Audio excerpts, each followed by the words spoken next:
What we'll be doing again is transferring the internal components from this device into this device. Now what I'm going to do to make sure that we are able to match the quality of the internal components, because things that we're going to have to transfer regardless are the Face ID module, which include the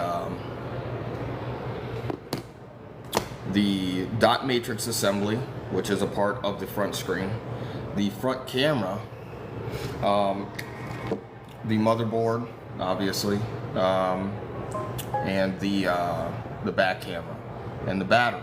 That will allow the device to recognize all of its original components in the new housing. What this does is it retains Face ID, because Face ID requires all the original components that use Face ID.